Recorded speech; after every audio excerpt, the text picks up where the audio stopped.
7.2। कल 7.1 करा दी ना कंप्लीट, आज 7.2 करनी है। ठीक है, पहले इसका एग्जाम्पल करा दो, है ना। देखो करो एग्जाम्पल भी। पहला एग्जाम्पल 840 अंकित मूल्य वाली एक वस्तु, 840 अंकित मूल्य वाली एक वस्तु, 840 अंकित मूल्य वाली एक वस्तु 714 में बेची जाती है। 714 रुपये में बेची जाती है।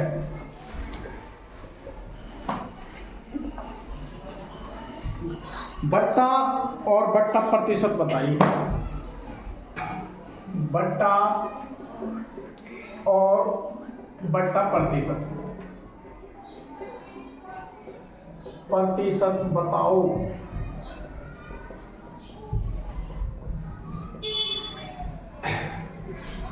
अंकित मूल्य क्या हुआ है? अंकित मूल्य जब हम कहीं शॉपिंग वगैरह करने को जाए हैं तो उन पर पैंट शर्ट वगैरह उन पर, जैसे तुम शॉपिंग कर रहे हो, पैंट शर्ट पर एक पड़ा हुआ मूल्य अंकित मूल्य रहे जो उन पर लिखा हुआ है, वो अंकित मूल्य। फिर उन पर मिला छूट 10% की, 20% की, 30% की, 50% की, कितने, मान लो लिखा हुआ है इसमें अंकित मूल्य। अंकित मूल्य है कितना भाई हमारा? 840। शाबाश, अंकित मूल्य बराबर है 840। किसी चीज पे इतना रेट पड़ा हुआ 840 रुपये का, और जो हमने खरीदी है कितने में खरीदी है? वो 714। क्रय मूल्य बराबर है 714। कितना है? 714।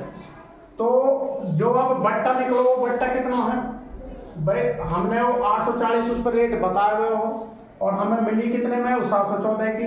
तो कितने फालतू बताए गए? घटा देंगे 6, 3 में से 2 और 1, 126 रुपये फालतू बताए गए।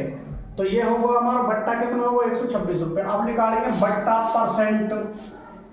बट्टा परसेंट कैसे निकालेंगे? बट्टा गुणा के 100, बट्टा कितना? 126 गुणा के 100 और बटे के अंकित मूल्य। क्या है? अंकित मूल्य। अंकित मूल्य जो उन पे पड़ो हुए हो। फिर जीरो से ये जीरो काट दी, 14 छिक्के 84, 14 सत्ते 14 नंबर 126, 14 नंबर 126 हुआ ना जी। 3 तिया 9 और 3 दूनी 6, 2 से काट दे 5 बार, 3 पंजे 15% उस पर बट्टा था। कितना परसेंट था? 15%। समझ में आ गई? बहुत बढ़िया। अगला देखो, एक फ्रॉक का सूची मूल्य 220 रुपये है। एक फ्रॉक का सूची मूल्य 220 रुपये है। कितना है बेटा? 220 रुपये। सेल में 20% बट्टे की घोषणा की जाती है। सेल में 20% बट्टे की घोषणा की जाती है। बट्टे की घोषणा की जाती है। ठीक है, कितने परसेंट बट्टा मिल रहा है उस पर? 20। इस फ्रॉक पर बट्टे की राशि क्या है? इसका विक्रय मूल्य क्या होगा? इस फ्रॉक की राशि क्या है? फ्रॉक का विक्रय मूल्य क्या होगा? ठीक है, ये बताने हमने फ्रॉक का विक्रय मूल्य क्या होगा। हल अब करेंगे। ठीक है, समझ में आ गई? देखो भाई, सूची मूल्य और क्रय मूल्य और अंकित मूल्य। अंकित मूल्य बराबर है सूची मूल्य। अंकित मूल्य और सूची मूल्य कितने हैं दोनों? 220 रुपये। और सेल में कितने परसेंट बट्टा मिला उस पर? 20%। बट्टा बराबर है 20%। अब 20% बट्टा हो कितना हो गया कुल? कैसे निकालेंगे 20% बट्टा? तो इस फ्रॉक का राशि क्या होगी, यानी कि आपको विक्रय मूल्य जो वो क्या होगा ये बताना हमने। 20 पर दो देखो 20% बट्टा का मूल्य 220 रुपए का मतलब गुणा और 20% का मतलब 20 बटे के 100। 20 पंजे 100, 5 से 5 चौक 20, 5 चौक 20, 44 रुपए का बट्टा आ गया उस पर। कितने रुपए का बट्टा? 44 रुपए का बट्टा। वहां पर अंकित मूल्य कितना हो? अंकित मूल्य 220 रुपए और बट्टा कितना आ गया? 44 रुपए। तो वो कितने की बेचेगा वो? बट्टा मतलब हुआ छूट। क्या होगा? छूट। तो विक्रय मूल्य फ्रॉक का अतः फ्रॉक का विक्रय मूल्य कितना होगा भाई? देखो 220 रुपया तो वहां पर लिखी हुई है, 44 रुपए की हमको छूट मिल गई, तो कितने की होगी? घटा देंगे, 11 में 4 गए तो 7, 176 रुपए। कितने को होगा? 176 रुपया की होगी फ्रॉक। ठीक है। अगला देखो, ये एग्जाम्पल नंबर 2 है ये। ठीक है। अगला सवाल देखो, अगला एग्जाम्पल देखो भाई। एग्जाम्पल नंबर इसमें 4 है वैसे ही 4। एक उसमें था पॉइंट 1 में, वो कराया नहीं था। देखो अगले सवाल है, पढ़ेंगे। किसी दुकान पर एक जोड़ी रोलर स्केट्स, किसी दुकान पर एक जोड़ी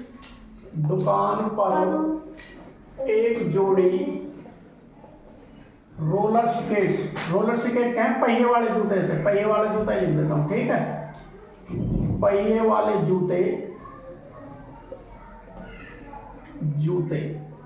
पहिए वाले जूते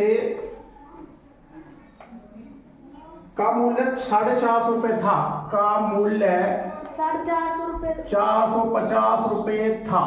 कितना रुपए था उन जूतों का मूल्य? 450। वसूले गए बिक्री की दर 5% थी। वसूले गए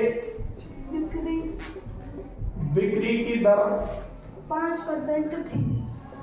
बराबर है 5% थी। कितनी थी? 5%। बिल की देय राशि ज्ञात कीजिए।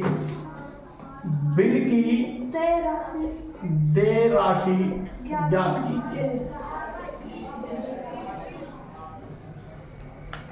ठीक है भाई। क्या ज्ञात करना है? जो जितना हमने बिल की राशि दी थी वो ज्ञात करना है। देखो एक में तो तुमको टैक्स वो बचत मिल रही, बट्टा मिल रहा हो, इस पे हमने और उल्टा टैक्स भरना हो, वसूले गए कर टैक्स भरना हो इस पर, जो वो है ना 5% फालतू देने उस पर। ठीक है ना। मान लीजिए अगर जूता, यदि जूते का मूल्य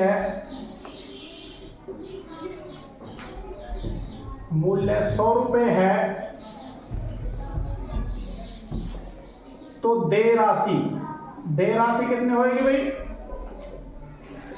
105 रुपये। क्यों? कि अगर कोई चीज 100 रुपए की आ रही है तो कितने रुपए देने पड़ेंगे उसके? 105 रुपए, यानी कि 5 रुपए फालतू देने पड़ेंगे। अगर 10% होता है यहाँ तो 10 रुपए फालतू देने पड़ते हैं। 20 रुपए होता तो 20 रुपए फालतू देने पड़ते हैं। 40 रुपए होता तो 40% फालतू, 40% होता 40 रुपए ज्यादा देने पड़ते हैं। तो यदि जूते का मूल्य 1 रुपया हो, कितना हो? 1 रुपया हो तो देय राशि कितनी होगी? कम होगी। कम के लिए करेंगे भाग 105 बटे के 100। कितने रुपए होगी? यानी कि 1 रुपया 5 पैसा। और यदि देय राशि कितने रुपया हो? जूते का मूल्य कितना हो? 450। यदि जूते का मूल्य 450 रुपए है तो देय राशि भाई 450 पे तो ज्यादा होएंगे, ज्यादा के लिए क्या करेंगे? गुणा 105 बटे के 100 गुणा के 4.5, 0 से 0 काट दी। ठीक है। इन दोनों के गुणा कर लेना, फिर पॉइंट लगा देंगे पीछे से, कर लो गुणा, या फिर 5 से काट दो। 5 9 45, 5 दूनी 10, 2 पंजे 9 पंजे 45 और 9 एकम 9। ठीक है। 2 से इसको भाग करेंगे, 2 चौक 8, 2 सत्ते 14, 2 दूनी 4.50, यानी कि 472 रुपया और 50 पैसे में वो जूता ने दे देंगे उसको। जो जूता है ना रोलर स्केट्स, पहिए वाले जूते कितने में मिल जाएंगे उसके लिए? वो ₹472 और 50 पैसे में। ठीक है, अगला एग्जाम्पल है एग्जाम्पल नंबर 5। क्या कह रहा भैया एग्जाम्पल नंबर 5? देखो, वहीदा ने एक कूलर 10% सहित, वैट सहित एक कूलर 10%, क्या लिख रखी है उठपटांग, वैट वहीदा ने वैट सहित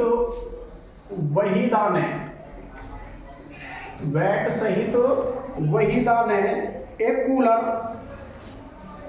10% वैट सहित एक कूलर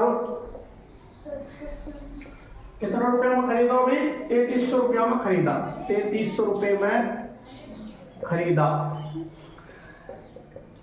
ठीक है, वैट के जुड़ने से पहले कूलर का मूल्य क्या था?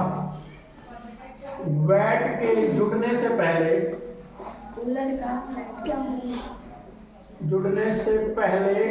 कूलर का मूल्य क्या था?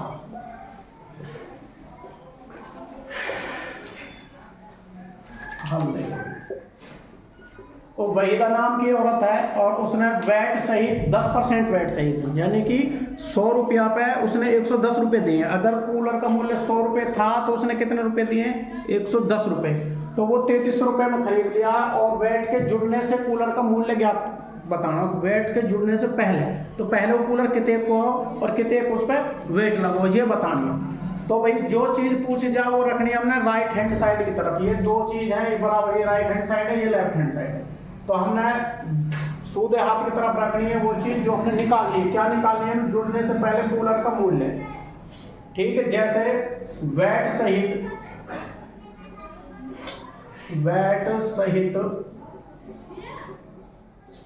मूल्य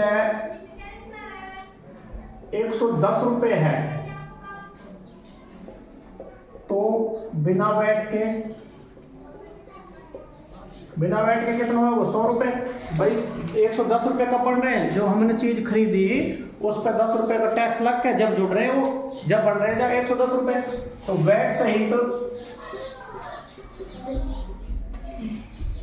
मूल्य 1 रुपये हो तो कम होंगे 100/110 रुपये। वैट सहित, इसमें यदि लगा दो, यदि वैट सहित मूल्य कितना है? 3300 रुपये। कितना रुपये दे रखो? 3300 रुपये है। तो बिना वैट या जुड़ने से पहले बिना वैट मूल्य कितना होगा? कम होगा। कम के लिए क्या करेंगे? ज्यादा होगा, ज्यादा के लिए करेंगे गुना। 100/110 पहले थी और गुना में करेंगे 3300। 1 0 से 1 0 काट दी, 11 तिया 33 और 0, 30 के और 100 के गुना करेंगे 3000 रुपये। बिना वैट के कितना था वो मूल्य? उसका मूल्य 3000 रुपये। और तो उसने वैट कितने को दिया? 300 रुपये को। भाई 3300 रुपया में खरीदा उसने और 3000 को उसका मूल्य था, तो कितने रुपए दिए उसने? 300 रुपये। 300 रुपये उसने फालतू दिए, टैक्स भरा उसने 300 रुपये को। समझ में आई कि ना आई? तो बढ़िया भाई। आगे तो एग्जाम्पल 6, छठे उदाहरण देखो भाई क्या कह रहा हूं। सलीम ने एक वस्तु 784 रुपये में खरीदी। सलीम ने, ये यहीं तक हो गया विश्वास में। सलीम ने एक वस्तु कितने रुपया में खरीदी बेटा? 784 रुपये में खरीदी, जिसमें वैट सम्मिलित था, शायद जिसमें जीएसटी 12% जीएसटी सम्मिलित थी, जिसमें 12% जीएसटी सम्मिलित थी।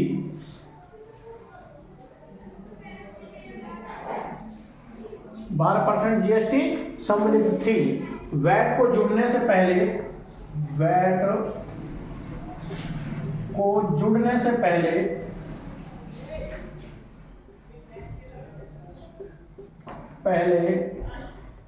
वस्तु का मूल्य क्या था? क्या बता रहा हूं भाई, वैट को जोड़ने से पहले वस्तु का मूल्य क्या था। 784 कब का किस समय बनी, 12% जीएसटी सहित। यदि जीएसटी सहित मूल्य कितना होना चाहिए, जीएसटी भाई 12% जीएसटी को मतलब जो चीज 100 रुपया की आ रही है वो 112 रुपये मिलेगी। तो जीएसटी सहित 112 रुपये की कोई चीज 112 रुपये, यदि जीएसटी सहित मूल्य 112 रुपये है तो बिना जीएसटी कितना होगा, बिना जीएसटी भाई कम होगा कि ज्यादा होगा, कम होगा ना बिना जीएसटी के। जीएसटी बिना जीएसटी कितना होगा, 100 रुपये, क्योंकि 12% कब बढ़ा है, 112 कब बढ़ा है, जब 100 रुपये की चीज को हम 112 रुपये देंगे। ठीक है, यदि जीएसटी सहित मूल्य 1 रुपया हो, कितना 1 रुपये है, तो मूल्य कितना होगा बिना जीएसटी के, कम होगा ना, बिना जीएसटी मूल्य कम होगा। कम के लिए क्या करेंगे, भाग 100 बटे के 112। यदि जीएसटी सहित मूल्य कितना हो बेटा, जीएसटी सहित मूल्य 784 रुपये है, तो बिना जीएसटी कम होएगा ज्यादा भाई, 784 पे तो ज्यादा होएगा, तो ज्यादा के लिए क्या करेंगे, गुना 100 बटे के 112 और गुना के 784, गुना 784 बार 112 सत्ते 784, तो 700 रुपये है बिना जीएसटी का उसका मूल्य। और वैसे काटना हल करके तो हल करके काट सको, 2 से 4 से 6 से बिना अतः है बिना जीएसटी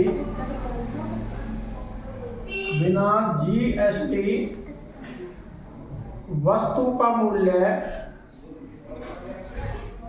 कितना होगा बेटा, 700 रुपये। कितना होगा, 700 रुपये। समझ में आई कि ना आई सबके, कोई दिक्कत।